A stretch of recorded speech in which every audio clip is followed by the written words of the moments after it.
Welcome to WP Coffee Talk. Thank you to all of our sponsors, and especially to our espresso level sponsors, Helix Managed WordPress Hosting, for both their sponsorship and for hosting our site, and to Expander Digital for both their sponsorship and providing SEO services to us. Now enjoy the episode. Welcome to the next edition of WP Coffee Talk. And this morning, and I don't record much in the morning, so if people don't hear me say this morning, it's usually this evening, but this morning, I get to speak with Amy Masson. How are you, Amy? I'm very well. It's good to see you. Bright and bushy-tailed today. I'm much better in the morning. Oh, and I'm a little silly in the morning, so people get to hear what the morning side of me sounds like. I'm still wiping the sleep out of my eyes. I woke up to to an email from you, and I'm like, oh my goodness, she's a morning person. She's going to outshine me like crazy this morning, and that's okay because it's all about the guests, not about me. Yeah, well, if you tried to talk to me at 9 o'clock at night, it wouldn't be good. Well, there you go. So we all have our strengths and our weaknesses, including times of day. But tell us a little bit about who you are and what you do. Well, I have a small agency that does WordPress design and development that I run together with my sister. And we've been doing this for 13 years. She does graphic design and I build the websites. And we also have a team of people that part-time that help on different aspects, digital marketing, SEO, maintenance, all that kind of stuff too. Oh, that's awesome. So you've got a regular team of people. I love Yes. it. And how is it working with your sister? It's good. We have a better relationship because we work together than we probably would otherwise. We also have a brother that nobody knows about because because we talk every day and we're involved. So it's really good. We are, I think, more honest with each other than we would be with a regular business partner. So Mm-hmm. sometimes that works to our advantage, and sometimes it works to our disadvantage. There are times when we want to break up with each other and we're not speaking to each other, but you can't really break up with your sister. So, you eventually have to figure it out and Mm-hmm. just move on. And so we do. And I think, and the end result is we typically have a better product than we would otherwise because, she'll send me something and I'll say, I hate it, or I'll do something and she'll be like, that's awful. So, instead of just being constructive in our criticism, we can just, be awful to each other, which we do. You can just be raw. I love it. So your brother's not in the business. No, We he's a have a black family sheep. business. My dad started a company here in Rochester, and I worked at it for a little while when I was, just out of college, struggling to figure out what I was going to do with my life and all of that kind of stuff. And then both of my brothers went to work there, and now they're part owners in the company. And I left years ago, and yeah, so working for my dad was interesting. I think probably a sibling dynamic is very different than a parent-child situation, but yeah, I'm just glad I don't work there anymore. So bless you in your pursuits. That's awesome though. It's very cool. So I always ask everybody, show me your mug. So what's your mug? My mug is Their Good Dogs Brent. And if anybody follows dog rates or we rate dogs, they'll understand what that reference is. But I can explain it if you need me to explain it. I have no idea what it is. I'm a cat girl. Go ahead and tell Oh, me. okay. So I follow a lot of dogs on Instagram and Twitter. And so my favorite is We Rate Dogs. And basically, it's just some guy, you send him pictures of dogs and he posts them with his rating. And they're all like good ratings. Like everybody gets like, an 11 out of 10. And Okay. so several years back, some guy on Twitter got mad that all the ratings were good. And he was just, complaining, you don't even have a good rating system. Every dog gets a good rating. And he responds, they're good dogs, Brent. I love it. And the guy's name wasn't Brent. So that's why it was funny too. It doesn't even So matter. It's like calling everybody a Karen. yes. So that's my mug. They're good dogs, Brent. And They what's in are your good mug today? dogs. They are Coffee. coffee. Well, I bought myself a new mug because it was so freaking cute. I couldn't pass it up. And it's wearing my glasses. So this is my new mug. Oh, that is adorable. I have cats. This doesn't look like any of my cats, and they don't wear glasses. But this is my first time using this mug, and certainly the first time on the show. And I just couldn't pass it up. I should probably give her a name at some point. I have no idea. Maybe Matilda or something like that. And I'm just drinking coffee this morning because I wouldn't even be functional if I wasn't having a little bit of caffeine this morning. So, I'm just gonna say she looks like a Priscilla to me. oh well, then that shall be her name. There's Priscilla. We can call her Prissy for short. Exactly. Very cute. So tell us, how did you get started with WordPress? Well, this is a story I've told a million times before, but I'm going to tell it again anyway because I love it. I was a teacher, a computer teacher, and I quit teaching to stay home and with my kids when they were born and was unemployed. Unemployed. I was a mom for 2 years. Yeah. No value to the community, just, taking care of children. And Just my raising hair, the next generation. but yeah, exactly. And now they're teenagers and they hate me. So that's, such is life. That's perfect, of Um, course. yeah. So my hairdresser asked me if I would make her a website because I'd been a computer teacher. So she knew that I knew how to do that. And so I did. And then one of her clients saw it and was asked for my name. And so that's how I got into doing websites. And then I got into WordPress around the same time, maybe a little bit before that. No, anyway, because we had a blog that we wrote about our children for our family that didn't live close. And so that's my first experience with Oh. WordPress, was writing about the kids on a blog. We And actually started with Blogger, but eventually moved to WordPress. I was going to say, was that a WordPress.com site to begin with? It was self-hosted. It was always It was self-hosted. self-hosted. Oh, very Yeah. good. So that was it. And then, another friend was like, can you do a website for our local Democratic chapter? And I said, okay. And, I'm like, I'm going to make it on WordPress, having no idea, literally no idea how to do it, trying to figure out the 5-minute install, which was not 5 minutes. Not back then. Randomly searching for themes that I could put in. I knew HTML and CSS, but I didn't know PHP. I didn't know how WordPress worked or anything. So I was really just kind of figuring it all out on the fly. What the heck are salt keys? What do you mean salt keys? Did they even have that? This was 2006. I don't know, maybe. Yeah. So that was my first, real experience with WordPress, was my own blog that my husband set up. And then the White County Democrats. That's awesome. And that started it all. Here we are today. Oh, that's pretty cool. I love everybody's origin story. We're all so different. It's really kind of fun, though. And I think you asked me that question on your podcast, so I got to ask you on mine. That's awesome. Yes. What's something that you think that we don't focus enough attention on as a general or community, that we should focus a little more attention on our websites to make them better and stronger for our end users? My biggest thing when working with anybody on websites is the strategy behind the website. Why are we doing what we're doing? What's the goal? And how are we going to get our users to that finish line? And, everybody, you talk to people that, I write great code, or, I design beautiful things. And it's like, well, those are all great, but do you have a goal? What is the goal? And how are you going to meet your goal? And a lot of people just aren't thinking about that when they're planning their websites. They're just thinking about, it's going to look so pretty, or it's going to have this fancy, doodad, but, does it have a measurable goal, and is it meeting that goal? And I think that's the most overlooked thing. And I had a conversation with a potential client yesterday, and I asked her, I said, well, who's your target audience, and what are they looking for when they come to your website? And she's like, I have no idea. I never thought of that. And I said, well, it's an important question. So that's, I think, where people are missing. My favorite answer to that is, well, everybody's my target audience. It's like, well, that's not exactly how targets work. Yeah, that's not what a target is. No, it's not. And then I just can't have a conversation with you. Or one time I had the answer was, who's your target audience? Kids. And I'm like, you're selling your e-commerce, selling baby clothes. Your audience is not children, it's parents. Right. I don't know why that was so hard.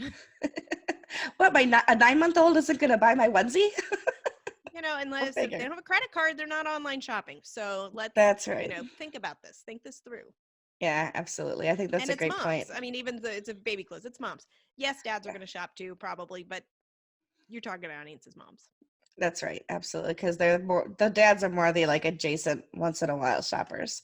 So you really want to hone in. Exactly. I think that's I love when people say, well, I heard I need a website. You heard it from who? What do you do? And why do you need a website?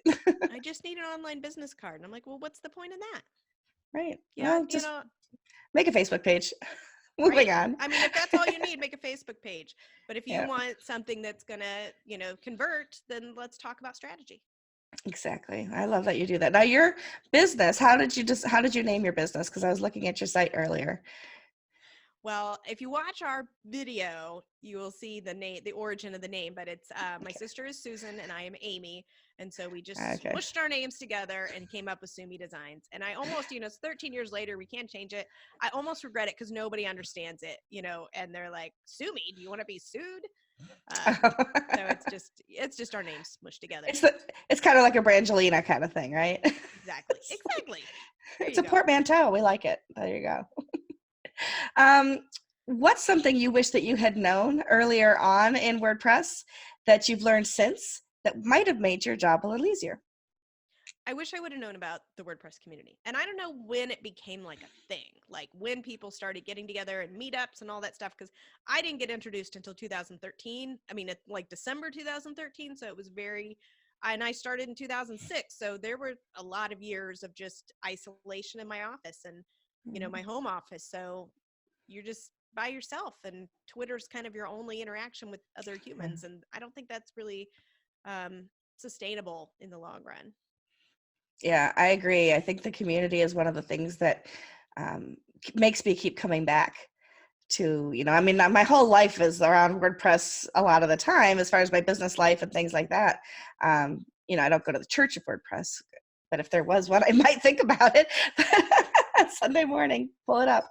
But yeah, the community is just it makes a difference, right? So like I love my car, but there's no meetup for my car, and I haven't built, a community around the kind of car I drive. When I used to have a Volkswagen Beetle, and I was like, people know what these are. I'm driving a Beetle. And like other people they would be driving by in a Beetle and I'd wave at them like we're in the secret community. People looked at me like I was nuts, and I was like, there's no secret community. I think there is. My kids really want me to get a Beetle. So I think that there is. I bet you there are clubs around people that have Beetles. Probably. I just never stumbled upon them. Well, early in my, career, I was kind of playing around with different CMSs. I didn't know. I knew, we had WordPress for the blog, and it was just a blogging platform. It really, at the time, it wasn't anything else. And Mm-hmm. so I was trying out different things, and I had some clients that did e-commerce, so I was looking at different e-commerce platforms. This may have Mm-hmm. even been before WooCommerce was a thing. I don't know when that came out, but I stumbled upon, there was this woman that was doing e-commerce websites, and I liked her work, and so I sent her a message and I said, hey, I can tell that you've got some kind of white labeled e-commerce system, and I'm just curious, what are you using? How do I find out about it? And her response to me was, well, obviously I can't tell you that. I'm sure you understand. And I just was flabbergasted. I couldn't believe that she responded. I'm like, I don't understand that. I was like, we're not competitors. I mean, maybe we are competitors. I don't know. It's like there are a million websites on the internet. Right. I don't know why she was like that to me. And it was very sad. And then, Yeah. you come to the WordPress community and they're all like, here, let me share everything. Yeah. And so I I have no wish I'd known secrets. earlier. Yeah, no. Yeah. And even yesterday, literally, I was in Slack and I'm like, I can't figure this out. Somebody help me. And somebody put a snippet and I had my code in 20 minutes. Isn't that amazing? I know the Amazing. communities. It really is truly amazing. I'm in awe all the time. I teach WordPress classes a lot in my community, and people say, "Well, aren't you just creating competition for you?" And my response always is no, because so many people need websites, so many people need new websites, and we're all at different levels. We all have different strengths and weaknesses. There's no such thing as creating my own competition in this arena. So that's good. I love that. What are some of your favorite or pivotal moments at like a WordCamp or a WordPress meetup? Something that really just made a difference for you? Well, so in 2013, I went to my very first WordCamp. It was Las Vegas, and it was really on a whim. I had never occurred to me to go to a conference, and somebody I knew on Twitter was like, oh, he was going to some conference. It was some PHP thing. And so I'm like, I want to go to a conference. So I just typed in WordPress conference, and I saw WordCamp Las Vegas was coming up, and I loved Las Vegas. So I was like, let's go. So we went, and, I was terribly nervous about being there, about being a fraud. And, the keynote speaker comes out, and it's Chris Lemma. And this is, I don't know who this is. I know zero of these people. I know no WordPress famous people. I didn't know WordPress famous was a thing. I didn't know about the cool kids. I had zero introduction, and his speech was about imposter syndrome, just basically about being better than, the developer in the back of the room that's saying, oh, that's not a real developer. And it was very meaningful to me as somebody that was sitting in the back of the room terrified that I was going to be identified as a fraud. So that one was, a turning point for me. And then I felt like every session of that WordPress was written directly for me and my business of that WordCamp. It really made a difference. And since then I find that everyone I go to, I take away a little bit less. But that one was, everything at that WordCamp really changed the direction of my business. That's awesome. I love stories like that. Now, have you spoken at WordCamps too? A couple. It's Yeah. not really, I like the speakers and I like hanging out with the speakers. And I used to be a teacher, so speaking in front of children doesn't bother me at all. But I really worry about being judged by my peers and that Yeah. imposter syndrome. So it's Yeah. not really my thing. And that's okay. It's perfectly fine. One of my favorite things to do at WordCamps is hang out at the happiness bar and just help people. And the very first time I ever did that, that was my biggest imposter syndrome day. Like speaking at WordCamp, yeah, my first time was just like, what if I say something wrong and people are going to be like, no, you fraud, right? Right from the audience. It didn't happen, of course. But sitting at the happiness bar, I'm like, what if somebody asks me a question I don't know the answer to? So the first person that sits down next to me asked me a question I didn't know the answer to. And I was like, but I bet somebody else here does. And I helped them find a solution, even though I couldn't provide the solution. And from then on, I was like, I got this. Well, my fear is that somebody's going to show up with their WordPress site with some theme forest theme that's, a wreck, and then I'm not going to know anything about it. I'm set in my ways with my 2 different frameworks I use, and you show up with something I've never heard of, and I'm going to be like, I don't know what this is. I feel like an idiot. Yeah, I inherited a site once that was completely custom coded. It's a WordPress site, so I was like, "Oh, I could take over managing this." And the very first thing they asked me to do, I couldn't make happen without going through all of the spaghetti code. And I was just like, and I'm not a coder, so it was like the sweat pouring down as I'm trying to fix this by deadline and getting friends to help. And yeah, eventually I was like, you know what? I don't think I can manage a site anymore. I'm just really too busy. Just couldn't do it. So tell me now, I know you're also a fellow podcaster, and I was on your podcast and it had such a great time with the three of you. It was just wonderful. What made the three of you decide, and tell a little bit, I don't know that everybody knows who you're working with and what you do, but you have the Women in WP podcast. Yes. So tell us how that got started and how the three of you aligned on that and how much fun or not you're having with it. Oh, we're having a lot of fun. So last year, right before WordCamp US, I was, I am in the Midwest. So when there's any kind of WordCamp within 8 hours, I just have to drive because there's no good way to get anywhere from Indiana unless, because Indianapolis doesn't go anywhere nonstop. So Nashville's 5 hours, St. Louis is 4.5 hours. So I just have to drive, which I hate driving. So anyway, I was loading up podcasts for the drive, and I'm noticing all these podcasts were just all dudes, and they're podcasts I like. There's nothing against these guys, but where are all the women?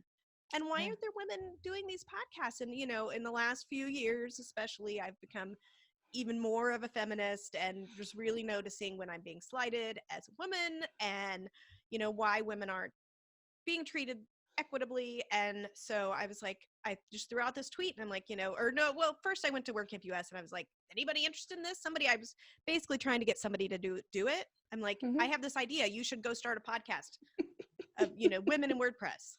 And nobody wanted to do it.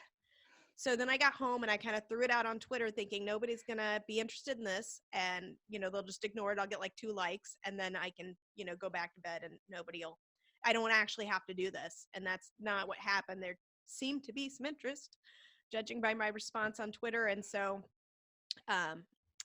we decided to do it. And it was, I had a lot of people came to me and they're like, oh, I want to be involved. And, but I'm with Angela Bowman and Tracy Apps. And the reason is because, well, with Tracy, I already knew Tracy.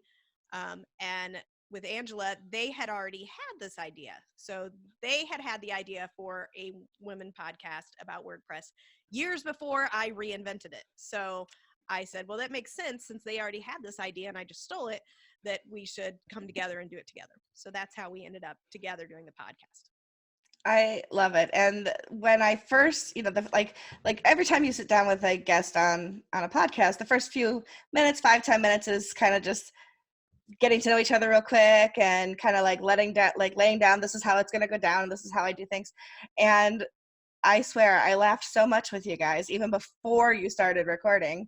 And like all the little, oh, and by the way, I mute myself because I have a dog, and oh, by the way, this, and it was I got done and my face hurt from smiling so much with you. It was so much fun. We have a lot of fun with our guests. It's, and we are not at all professional. And, we have all kinds of, I mean, Tracy really works hard on editing to make us seem really professional, but we're really not. So it's all like, there are some times when I'm on mute and I'm putting notes in the chat about, my dog is howling and I literally can't unmute right now. And so they just kind of have to go with it because, that's all I can do. Yeah, my biggest fear, because I podcast from my office, and my office is actually just a regular office because I have people that work with me, and they don't come in until a little later, so they're not going to walk in. But my biggest fear is always like at 5 o'clock, because that's when I usually start podcasting with people, is like the mailman's going to just like walk in and be like, hey, could you sign for this package? And I'll be like, I'll be right back. But it hasn't happened yet. Nice. Speak of the devil. There There's you go. the On dog cue. barking. Well, and we try, I try to accommodate for our podcasting the schedules of our guests, but I work from home, so, and I have teenagers, so in the evenings and afternoons it's always in and out and carpools and dinner, and then Tracy is working a contract job, so she's busy like 9 to 5, and then we have to accommodate guests, and so whenever it's been like an evening or an afternoon, it's really just me muting constantly. Because I have kids and I have a dog. I have 2 dogs. Exactly. The other dog hasn't. Oh, 2 dogs.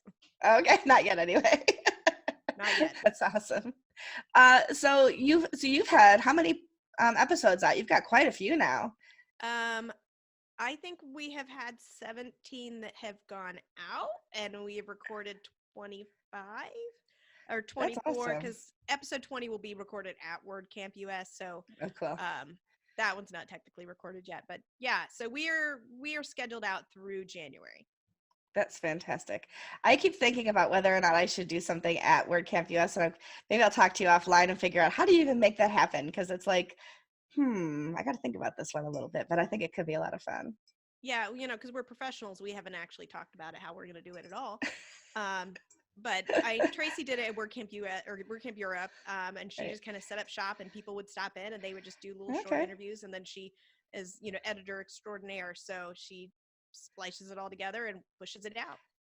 See, I don't edit. I just like, it's whatever comes out when we're talking. That's what goes on the podcast. So, but I mean, I could edit. I just don't like to, and it's just me.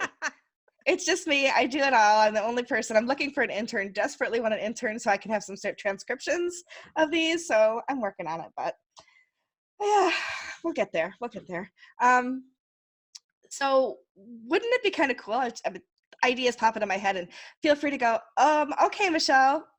No, kind of thing. We should do a crossover. Like, you ever watch TV in the evening and they cross over? We should, like, at WordCamp US be like, and we're both here right now. You could be on 2 podcasts for the price of 1.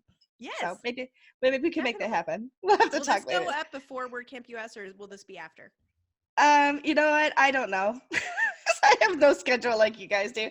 You ladies do. But I kind of, depends on when things are happening. I could try to make it go out before then.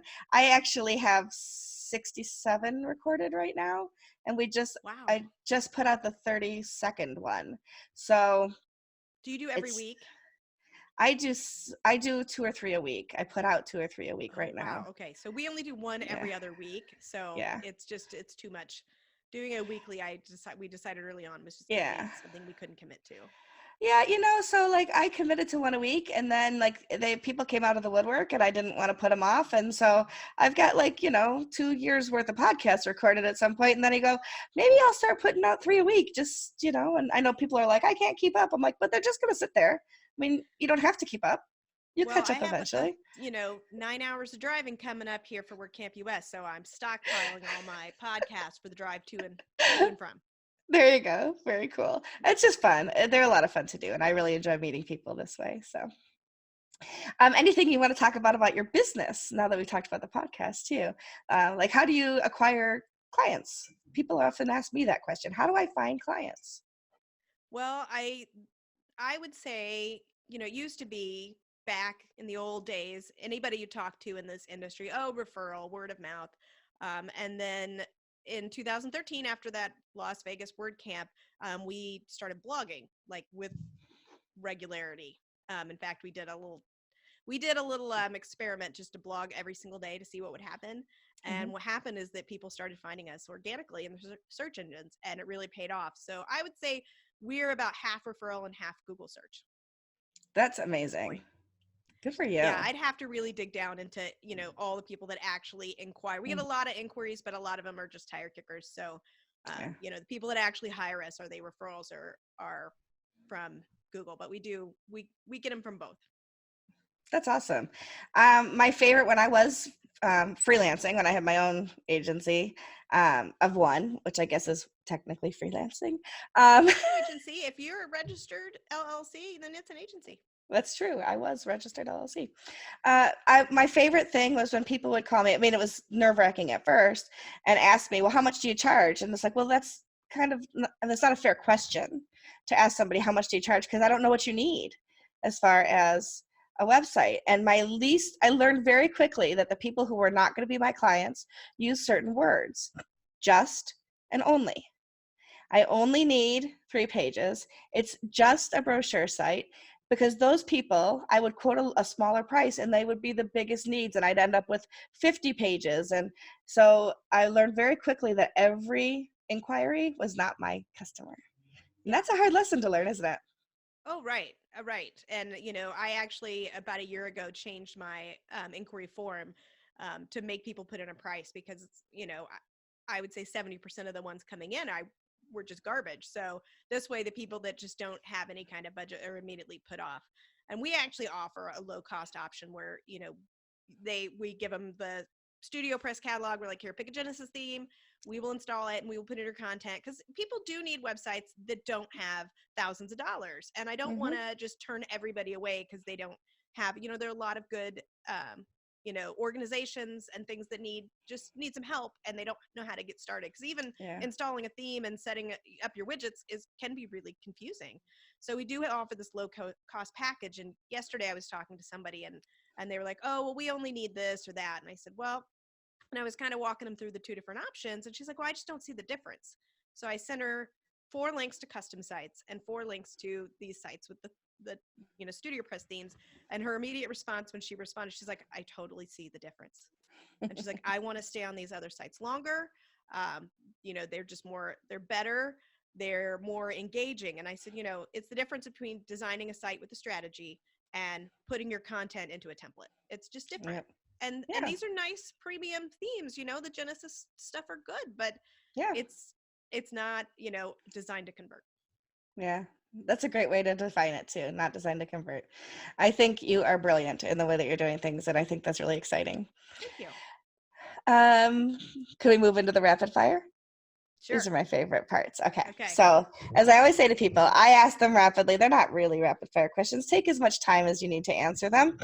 But I think of myself kind of like James Lipton inside the actor studio when he hits those last set of questions, like, if God exists, what do you want to hear him say when you go through the pearly gates? Kind of guy, right? So that's what these are kind of like. But there's no religion in these, so not a worry.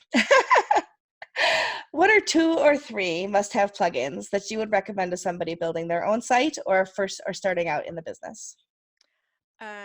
Well, I would say Beaver Builder and like the whole suite of those things. They kind of changed my life. Gravity Forms and Yoast. Very good. And it's interesting. We have in Rochester what we call the Battle of the Forms, because everybody has a favorite form. It's like you could have Battle of the Hosting, right? Because everybody has a Right. different answer. Yeah, but I'm a Gravity Forms user too from way back when. But I'm also starting to like branch out, and I've used some Caldera Forms for different things, and I'm gonna try to use Ninja Forms too and see what I think. So We had the Formidable Forms woman plugin developer on we recorded with her just the other day, be out in January. So look for that one. And she's pretty amazing. So, that's not my plugin, but it's great. Yeah, that's awesome. I'll have to try that one then too. Uh, at any point during your WordPress journey, have you had a mentor or somebody that you looked up to as a mentor, even if they didn't know they were your mentor, or somebody who kind of just generally took you under their wings and kind of showed you the way? That's a really good question. And I'm going to say no. I don't know that. I mean, there are a lot of people that influenced me and inspired me, Hmm. but I don't feel like I had somebody that, like, took me under their wing and led me where I needed to be. Yeah, I would say for me, because nobody's ever asked me the question, so I'm going to answer my own question right now.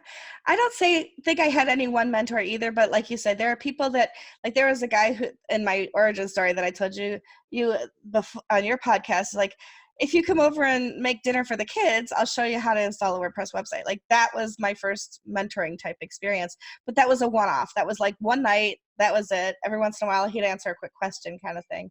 But there's been a lot of people like that that have influence. Have you mentored anybody? I've never asked anybody that. Oh, that's a good question. I don't know about mentor. I love my Slack group I'm in, and so we get on and people ask questions, and I like to think that I'm contributing to their answers and helping. And there have been a few people. I guess I've got on Zoom chats and just kind of talk turkey with about business. Mm-hmm. So I guess I think I've maybe mentored a little bit, but not in like a serious mentorship way. Like I used to be a teacher, Yeah. so I kind of have like lines of where I think that is. And I feel Yeah. like I don't know, maybe I just don't want to give myself credit, but I feel like I've, maybe assisted, but not Yeah. mentored. I get you. I get you. So Maybe I just am there's, averse to the word mentor. Maybe that's it. I'll have to think of a new word. I don't know what it will be, but I understand what you're saying, though. There's people that we can help along the way for sure. Oh, I'm reading my questions out of order because there's so many of them, and I try to ask everybody the same question, same order, that I actually have them in the chat. I put them there Okay. before you get there, so you don't know that Okay. they're there, but now everybody knows they're there. Um, who's somebody that you admire in the WordPress community, and why? There are so many people, but I would say one that sticks out in my mind is Morton. Mhm. He always has such good things to say in such a good way to say it, but also he's very approachable. And you have, these WordPress famous people, and he's certainly one of them. But I also feel like, you could go up and have a conversation with him, and he's going to listen and talk back. And I also enjoy his political tweets. So Hmm. I like his Twitter account a lot. Yeah, yeah. he's pretty cool. What's something you'd like to learn in WordPress that you haven't tackled yet? Oh, I have had a lot of people ask me about doing online courses, and that's not something I've ever set up for somebody, so that's something I think I would like to do, although it intimidates me. It seems really intense, Yeah. labor intense. Yeah, I haven't done it yet either, but I think about it a lot. And then I say, well, there's other people in the space already, because I don't know that I want to do that either. But I yeah, don't want to do my own course. I just would like to, set up an LMS and just kind of see what's involved in it for yeah, somebody else. But I don't want to do it for free, and I've never done it before, so it's one of those things that I feel like I'm like a catch-22. yeah, I understand. That'd be cool though. And if you figure it out, tell me how you did it, or at least which plugins you're using. What's one of the biggest WordPress mistakes that you've ever made, and what did you learn from it? Um, well, I have made many mistakes. I should just lie and say I've never made a mistake. I don't know what you're talking about. Um, you know, I am somebody that is guilty of cowboy coding, and I will hop in and, oh, it's just a little thing, and I'll just make that change. And one time somebody asked me for something, and I hopped in to do it, and it was on a site that was hosted on a weird host that I didn't have access to. And basically I shut down the site, and I had to literally call the web host because they didn't have like an online chat, or it was a very small company, and just explain that I broke the website and I needed them to fix it. So I learned to back up things and you know do things a better way. Yeah, I think a lot of us have been in that situation before, Oh, where that's not all the of a only sudden site I broke, and that's just one. I broke my very first site ever because I had no idea how to migrate it from local to, to the web. And I thought, oh, well, in the past, all I did was just FTP stuff because I was just doing HTML sites before. It doesn't work that way with WordPress, and you don't get what you think you're going to get. And I had Yeah. nobody to ask, so I ended up rebuilding the entire site in one night because I had no clue what to do. Yep. So yeah, I've been there. What is your proudest WordPress moment? Now, I know we were talking Um, before, and that's hard to think of them, but it you've got a was, few. but I did come up with something. I think my Okay. proudest moment was the year that I finally earned more than what I made as a teacher. um, Mm, and teachers don't make very much, and I definitely didn't make very much as a teacher back, when I started in 1998. But when I started this business, it was part-time. I was home with babies. So if we had a $350 job, and let me make no mistake, I did websites for $350 at once upon a time. um, so it was very sporadic, and we might make $12,000 in a year. There were plenty of years that we only made that. And so the first year I actually made like more than what I made as a teacher. To me, that was like, I've created something that's sustainable, that is a real, like, this is a real job and not just a hobby. that is exciting. That's very cool. Congratulations, because a lot of people don't So get to that point. So that's pretty neat. Uh, what if you weren't working in web? And let's take teaching off the list because you've already done that too. If you weren't working in web, what's another job that you might like to attempt? I don't know. That's a hard one, because like I love my job, and I, get out of bed and like I run to my computer every morning, and I have trouble tearing myself away. So I don't know what else I would want to do. I don't have a lot of hobbies outside from this, or nothing that I'm really good at. So I don't have a good answer. Maybe, I don't know. All right, that's fair. I'm sorry. That's okay. Maybe you'd like to be retired someday, and that's all. I don't even want to do that. I don't want to be retired. I think that would be Me really either. boring. You I know, agree. I would like to be a pool boy, because There you go. I have a pool. I'm really good at managing it, and I think that I could do it very well. And then I get to be outside and get to Mhm. pet everybody's dogs when I come to take care of the pool. There you go. I love it. That could be fun. A pool boy, a pool girl, a pool person, whatever. What's something on your bucket list? Oh, just more travel, more travel, Yeah. more places I want to go and see. I'm always, some of my friends are like, oh, what's your next big trip? Because they know that I like to go on these big trips and take my family. And, I do it at the expense of not doing home remodels and driving a 12-year-old car. So, I have to make it work somehow.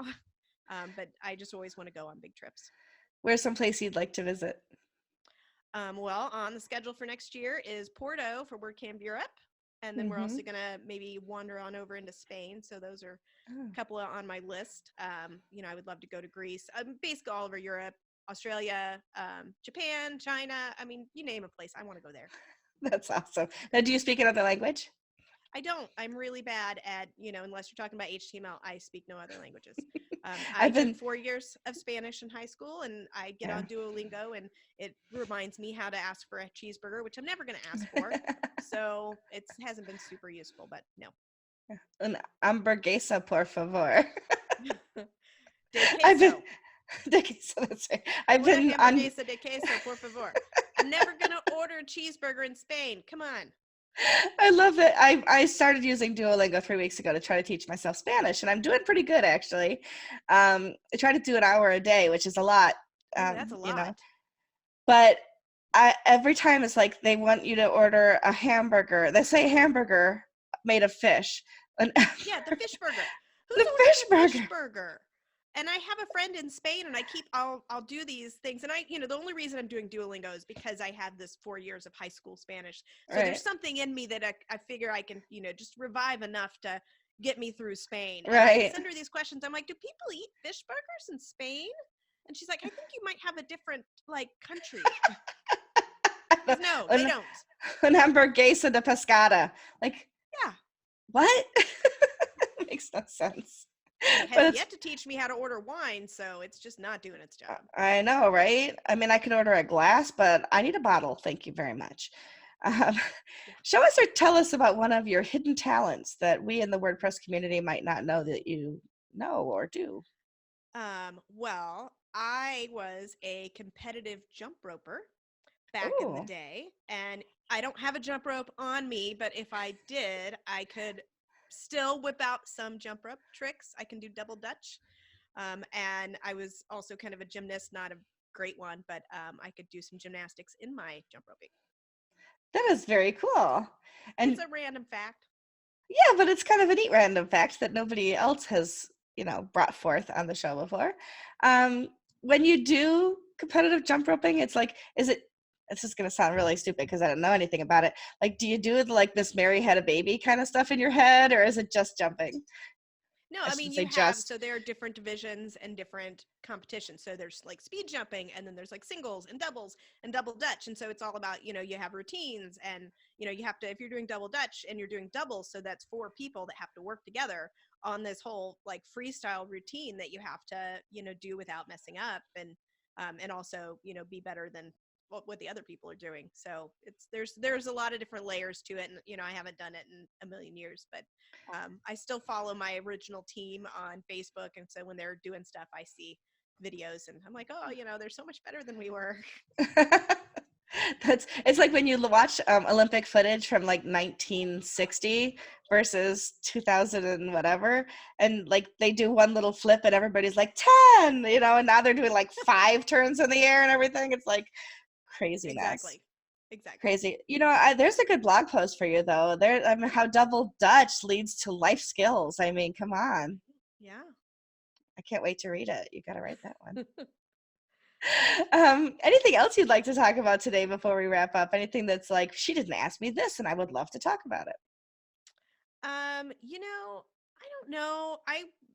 We've talked about so much, and right now I'm really big on advocating for women in the community and being involved. And like me, I don't like to speak. I've learned that I don't like to speak, so I feel like that's an area that I can't really jump in and inspire. But I noticed, like, when they released all the WordCamp US speakers this year, like every time they released 6 names, half of them were women, and I felt like that was a really big change from how it used to be, like from when we were in Philadelphia. And I just think that so much has changed in such a short time, and we're making so much progress, and I'm so proud of that. I am too. It's very exciting. And you said something to me, I think it was before we got talking online here about, you were excited to see another woman podcaster in the arena. And I have to honestly tell you, I hadn't thought about that. It didn't occur to me that there are very few women podcasters in WordPress. And now I feel like really damn proud. I was excited that I had a podcast to begin with, but now I'm like, there aren't a lot of women doing this. And so, gosh darn it, we're pretty special, aren't we? Yep. So I need to get your compatriots on the show at some point too. So put a bug in their ears. I'd love to have Tracy and Angela as well Yes. and talk about what they do in WordPress. But it's been such a pleasure talking to you this morning. I really appreciate you being on the show with me. It's been super fun. Yeah. So tell us how we can find you in social media, your website, etc. Okay, well, if you're interested in, web design and development, you can find me at sumidesigns.com, also Facebook, Twitter at sumidesigns, and Instagram. If you want to follow me personally, that's Amy Masson, just how it's spelled, although nobody can spell it, Masson. I tweet a lot about random facts and politics, so if those are not interests of yours, maybe don't follow me there. And I think in the Women in WP, you can find us at womeninwp.com, and also on all the social medias for Women in WP. Fantastic. Well, thank you so much for being here. Thank you for being such an advocate for women in the space. I love that. And for taking the time to talk to me. And I can't wait to see you at WordCamp US. Yes, me too. Fantastic. Have a great day. And we'll see everybody on the next episode. Bye. Bye. WP Coffee Talk with Michelle Frechette is a proud supporter of WP and Up, whose mission is to support and promote positive mental health within the WordPress community. Visit their website at wpandup.org.